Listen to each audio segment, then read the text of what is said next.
Tell us a little bit about the production of the video, because I know that you guys have DIY'd everything, like Yeah, everything from Sermon of Mockery to Mortal Decay. You guys have been a DIY band since the '90s, and I love that absolutely. about a band that can do shit on their own. You know, keep it on the cheap and just bring the music to the fans like that. But the video is sick as fuck. You're out on some railroad tracks, putting it down, doing your fucking dance, dude. Tell us a little bit about production on the video. Well, it was just I got the other two guys to record some parts, over in the Ukraine there, and to just jam out to the track and record some video to it. And they got me as best as they could. They got the best footage they could. Before, like I said, one dude was at war, so I couldn't even get that much footage from them. I didn't even get anything from the bass player. And I just did my stuff with me and a bunch of my friends pretty much on my iPad and iPhones, and just did some gory shoots out in the woods and out by the lake and all that. Uh huh. And then I sent it to to Jesse from Demigod Ascendancy to put it together for us, and he did, and that's what came out about it. And then I released it. What about when did I release it? I released it back in the beginning of the summertime, I think it was, Uh huh. around back in June-ish maybe. So, and that's how that came about. Nice. Yeah. July 21st. That's when you published it on YouTube, at least. Okay, so I was off a little bit. No. Yeah, I I don't just even. got your back, dude.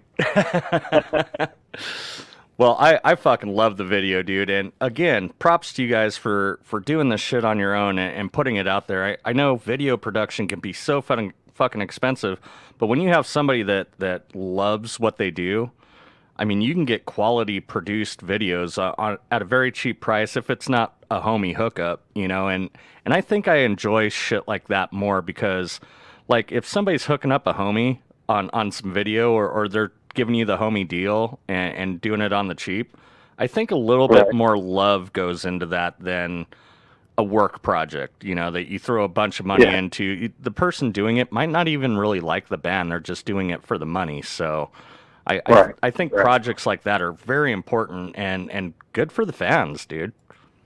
right. So yeah, there is a whole EP with the Sermon of Mockery thing, and of course that was their idea. They wanted to pay tribute to Pyrexia, and they thought of the band name, which I thought it was cool. And one of the things I like about it, because when you do pay tribute like that, and people, you've seen it in other bands too, where they'll take a band name from another band and so forth. Yeah, song But title and when you turned into a band name type right, thing. right, but one thing when you do that sort of thing, it equals YouTube hits, because someone could be listening to Pyrexia's Sermon of Mockery, and then on the side, scrolling up is Sermon of Mockery Snakehead Epidemic. I'm like, oh, let me check this out. Know what I mean? Mm-hmm. So that was the one cool thing I thought about that. But of course, I'm friends with Pyrexia, and Chris actually liked the idea when I told him about it. So that was cool. That's I mean, awesome. there is a whole other EP out there somewhere. I have no idea if it'll ever get released, like a plan to. But I doubt we'll ever play any shows or anything like that. It was just turned out to be a studio side project kind of thing. You know what? There's nothing wrong with that, and I love that technology these days. My friend Wade Taylor from Atoll, he does a little side project as well with some guys out of Sweden, and Right. he covers vocals, and they do all the music there in Sweden, and he sends his vocal work over, and they came out with a great EP. And I love that technology's at that point where we can cross borders like that. You know, like you were saying, the Ukraine, that's a hardcore fucking place to live these days, and Right. Exactly. you know, there's a Yeah. lot of fucking great music coming out of there because of the situation alone. And Hmm. I just love that we have the technology to do that. We may never see you live on stage, but that doesn't mean Right. that we can't love the music that you produce together. Yeah. Oh, absolutely.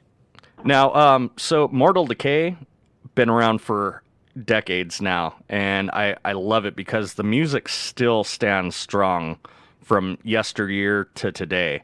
You know, there's a lot of brutal death metal, a lot of slam metal coming out, but you play bands like Mortal Decay, and you could turn the kids on to something. They're like, "Oh, this is brutal. When did this come out?" And you're like, before you were born, motherfucker.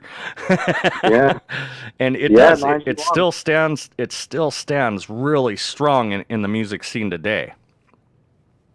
Yeah, I mean, hell, in 2 more years, it'll be 30 years for us. You Yeah. know?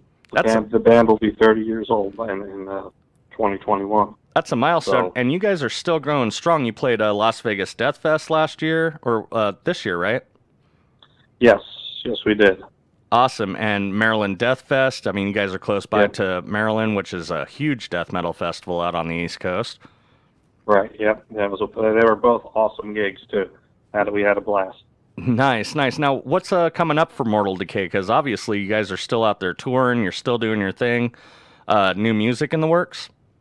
Yeah, I knew I was going to get this question, of course. This is one of the things I was prepared for. Were you prepared, man? Yeah. Yeah, well, Mortal's been kind of silent, but it's winter time now, and what the guys do best is they start writing their riffs and passing them around, and that's pretty much what's happening right now. And then before you know it, it'll be coming up. It'll be May and metal test season again, and we'll see what kind of gigs come in. Mm-hmm. But so in a nutshell, they're just writing right now. But we're also in next year in 2019 on Comatose Records, they're re-releasing our Gathering of Human Artifacts album. Nice. It's an album of all our early demos.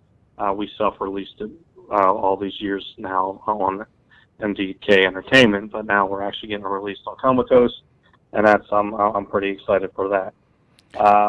There's also been talk about us doing Netherlands Death Fest in May. I'm not sure if that's concrete yet or not, but they're the 2 big things right now that I foresee happening with us. Nice. Now, I got to ask you, because you guys have been on... Comatose isn't your first label by any means. You guys rode with Unique Leader for a while there, if I'm correct. And yes, that's right. In the day of extreme DIY, I mean, with technology we have, I can put out a fucking album if I wanted to, and I don't even know how to play an instrument. So, I mean, there's right. a lot of that going around. How important is it to be labeled these days? Now, Comatose is an exception because Steve really backs up his bands. He's committed to the music that he puts out under his name. But there's a lot of labels out there that don't. How important is it for a band these days to be labeled?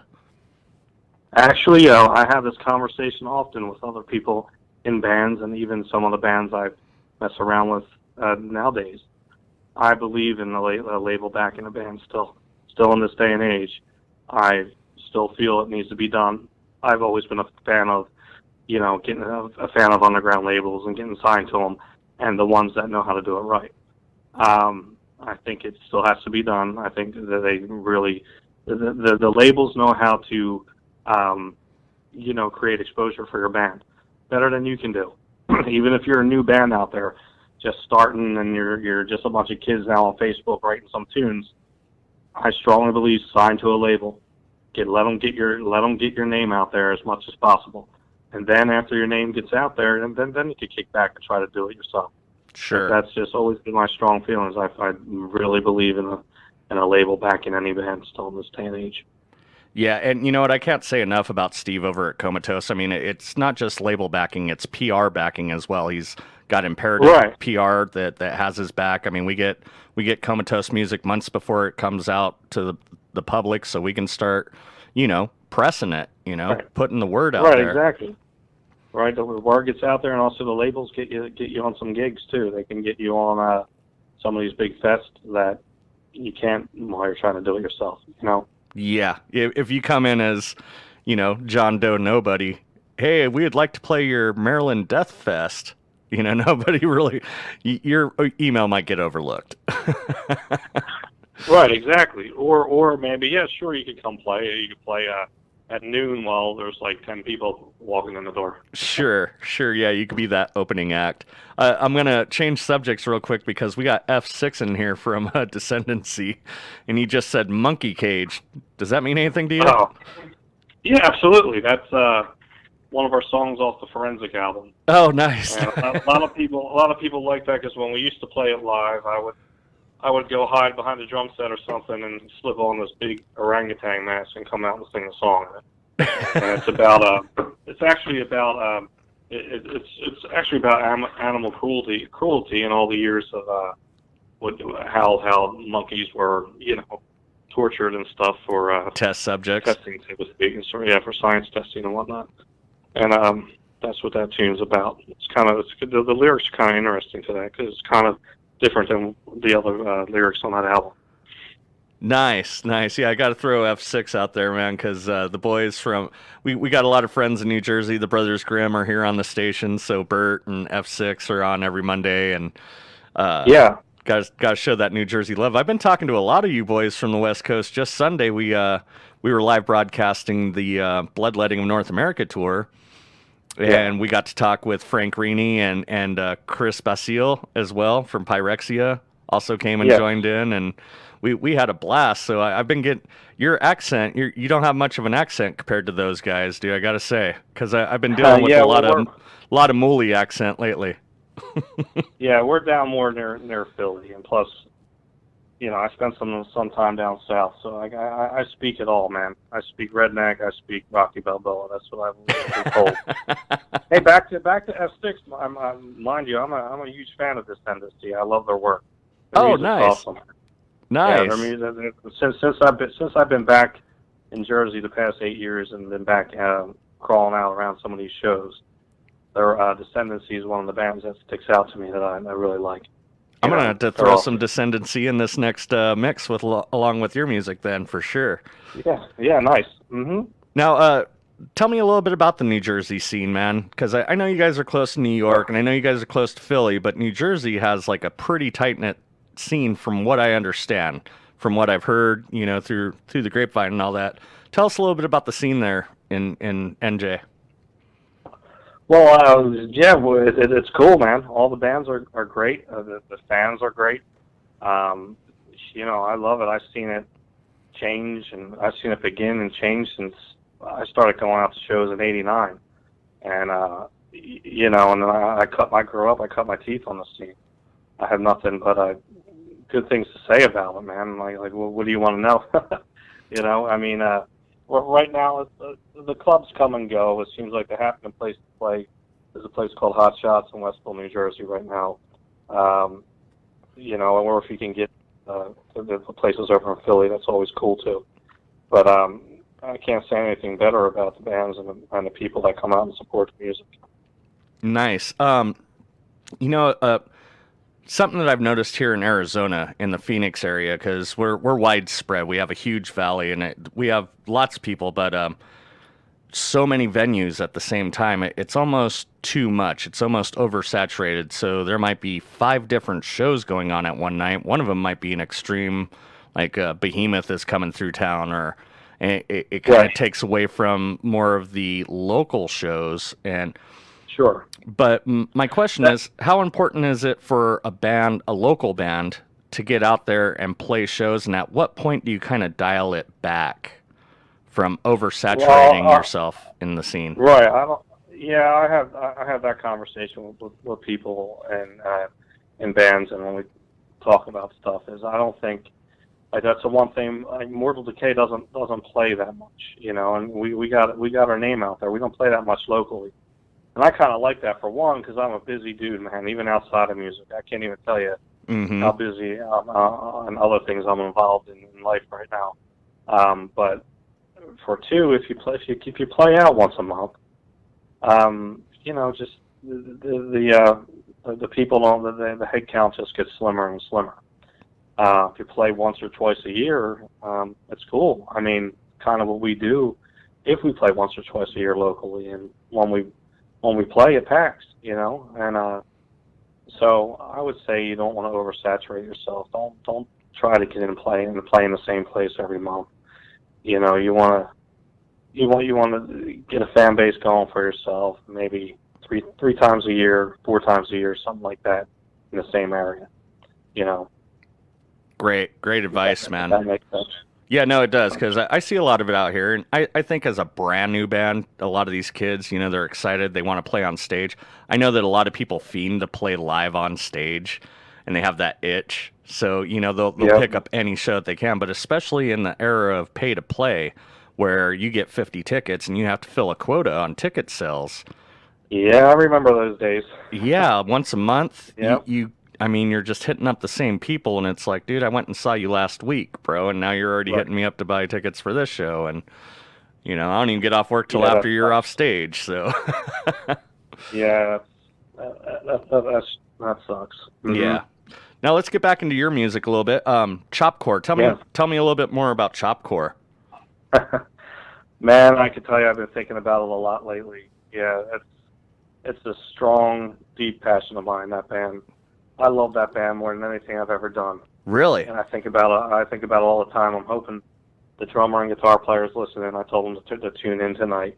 But man, every once in a while, I'll put on that first album, the red one, The Chain of Violent Acts, and I just that fire inside gets relit, and I wish we were still doing it. I tried to get it going again twice since I've been back here. I think in like 2013, 2014, and I was getting really excited for it. But we had some members bow out, and we replaced them with other members, and they just weren't. They weren't catching on at the time. They weren't doing their homework. We would show up at practice, and it was just teaching them the same shit over and over again. And I had some personal stuff going on at the time, and I just told the guys. I told my drummer and guitar player, look, just try to get something together, and we'll pick it up again someday. And then I kind of just bowed out on it. But I miss it every day, man. If that means anything, I hope that would be, as busy as I am, that's something I would make time to. Like I can't commit to another band outside of Mortal Decay right now. I got, geez, two other side projects at the moment. Uh-huh. But if George Murphy, the guitar player at Chopcore, messaged me saying, yeah, which he does sometimes, saying I have my wrists together, I'm going to get together with Jimmy, we're going to record something, I'd be like, fuck yeah, let's do it. Geez, I got the ski mask tattooed on my arm from that band, Right. Our logo. I miss it, man. That's all I could say is, and I got a deep passion for hardcore music, and those late '90 years when Victory Records blew up and the hardcore scene was booming. I miss those days. I just recently, actually, I skipped over it. My Mortal Decay guitarist got me into the new Terror album, and it's amazing, and Strife is coming through Philly next month. I want to get out to that. So I love underground music. I love hardcore music just as much as I do death metal. So I miss it, man. I don't know what else to tell you about that. And I got to say, listening to the music, because Mortal Decay, Sermon of Mockery, those are very like brutal, guttural style vocals that you do on those bands. But when it came to Chopcore, there was a passion that you can hear in the two songs that you sent me for Chopcore.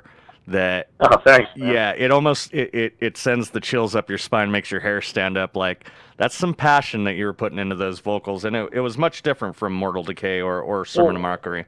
Right. Well, another thing too, because I my drummer, and I can't write death metal lyrics, but Chopcore, I wrote a lot of the lyrics for that, and it was pretty much my therapy. I wrote about just shit times in life, and picked up the pen and just went away and wrote, and that's probably the passion that you hear behind that music. Yeah, and I'm telling you, it stands forth. I've got the Chopcore double shot lined up in this next set for you, and you can hear the passion in the vocals, man. And again, that just makes my hair stand up on end.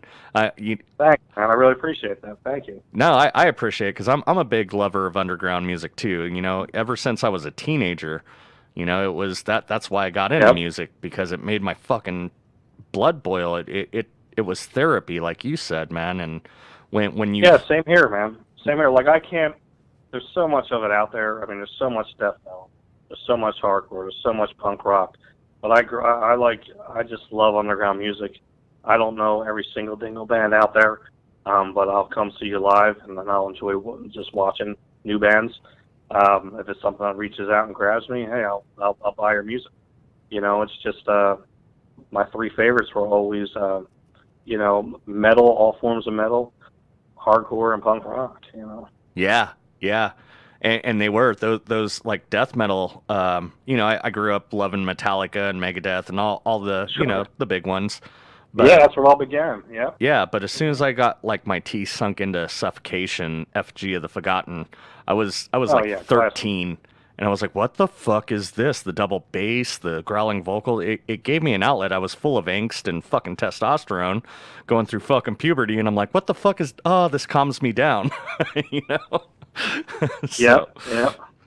awesome. Now, I know that we're coming up on 30 minutes here, but I got to ask you, I'll still talk. I could talk. awesome, man. And I appreciate that. Do you have any Yeah. advice for the kids these days? I mean, like I said earlier, you guys are a DIY band. You guys have been doing it yourself for a long time, and you've been, you know, putting it down. Do you have any advice for the up and coming bands these days? And where should they start? Where, you know, where can they go now that they have music and they're ready to do something with it? Well, there's a lot more options nowadays, man. I mean, it pretty much you start a Facebook, Instagram, and Twitter, and then there you go. I mean, a lot of these kids don't know what it's like to actually cut and paste and design flyers in like the nearest Staples, and then you go out with a staple gun and actually staple the flyers to the flyers that you actually physically cut and pasted together, and then you go out and staple them on telephone poles and pass them out at local malls, pass them out at shows you go to. You know, I mean, it's kind of easier nowadays. All I could say is for the kids that are starting, just do what you want to do. Don't listen to anybody. Don't take any shit. Try to be something new, something original, and try to find, like we said, a local club you can start playing it, and go from there and get your social media out there. You know, just promote the hell out of it. Try to sign to some small label at first to get your name out there, and try to get on some of these fests that happen throughout the country. You know, and that's pretty much it.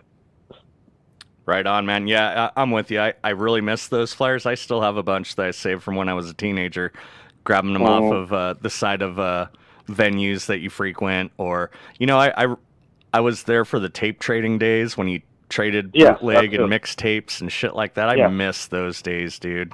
Yeah. Yeah, there's no more. I mean, so it's kind of easier for these newer kids now, is what I'm getting at. Yeah, well, you know, I love it being in radio. I can go out and I can research a band and I can listen to all their discography on Spotify, and you know, it's good for me as a media guy when I'm doing interviews. You just mentioned something too. That's another thing too. When we talked about labels and what things labels can do, labels get you on the Spotifys, the Pandoras, and all that, all the other internet radios out there too. You know, that's another good thing about signing to a label still. Yeah, and see, I really think that labels are still an important driving force in the underground metal scene. Mm-hmm. Awesome. Now, where all can we find you? Speaking of social media and all that, plug all your shit, dude. Yeah, well, one thing we mentioned all my other bands. I always feel like the one band that I do mess around with is a band called Rivers of Ash. Oh yeah, I sent you some other stuff too. I always feel like they get dissed.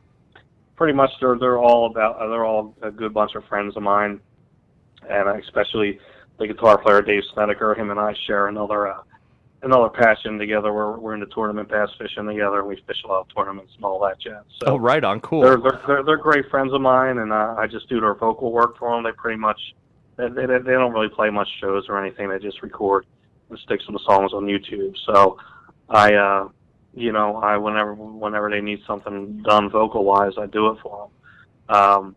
You know, if it wasn't for them guys being so cool and such good friends of mine, I don't know if I would still pursue that or not. But I do enjoy hanging out with Dave and recording what he wants me to record. Nice. So, but yeah, for my main social media, you guys can find me on Facebook, but mostly is just go to my YouTube, just subscribe to it. I'm trying to boost my subscriptions, and anytime I get a new song of any of the bands that I do, I'll put something on there ASAP, or any videos. I mean, the last one I put up some cool videos. that my girlfriend shot on my phone when we were in Baltimore, and that was pretty fun. I zipped those up. There's some good footage from the last Maryland Fest on there. Yeah, there sure is. Up on the Mortal Decay as well, and yeah, no, you guys actually got a lot of cool videos, and I love that you're staying frequent on your Facebook pages and on your social media pages. Some of the older bands, and not to call you older band or anything like that, but some of the older bands don't really get it, and it seems like you guys really do. So I mean, that's very important, especially for the younger crowd these days. Yeah, cool. I'm hoping for at least a new Mortal Decay recording this 2019. Even if, like, one of the things I was pushing the guys to do, we should do an EP. We never did an EP yet. You know, I think that would be really cool. That's a great idea. I miss the magic of being in the studio and creating a Mortal Decay album. I mean, it's been a long time for me. I haven't done an album with them since 2002 with Forensic. So I'm really looking forward to getting some new Mortal Decay music out there.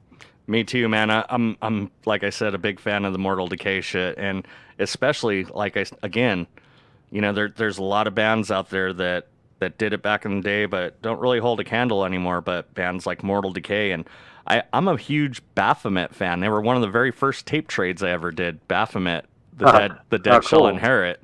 I think that album still holds up to the death metal of today, you know, and so does Mortal Decay. So we're all looking forward to a new release, even if it was like a 5-song EP, man. That would be great. Let the rest of the band know the fans want it, dude. I want it. So yeah, they know. They know. Hopefully they're listening too, guys. So we all know it's coming. It's just Mortal Decay is known to have an 8-year gap between albums. So hey, and you know what? There's nothing wrong with that, because I think one of the problems today is not only are we oversaturated with so many bands, and I love that there's all that talent out there. I'm not trying to discourage anybody from putting music out, but we're completely oversaturated these days. And some bands, they'll put out an EP, they'll put it out a full length, they'll put out 2 more EPs, and all in 1 year almost. It seems like it almost seems real rushed and kind of generic. So when a band waits a little bit of time, 8 years might be a little extensive, but you know, when a band waits a little bit of time, I think it's a little more accepted. You know, it's a little more waited on. Mm-hmm. Yep. But Johnny, dude, I want to say thank you very much. Sorry about the mix-up a couple weeks ago, because we were supposed to do this earlier. That was my bad. I dropped the ball, so I want to apologize to you on that. But thank you so much for joining us tonight, dude. Yeah, sure. Really appreciate it. I got one more thing to tell you. What you got?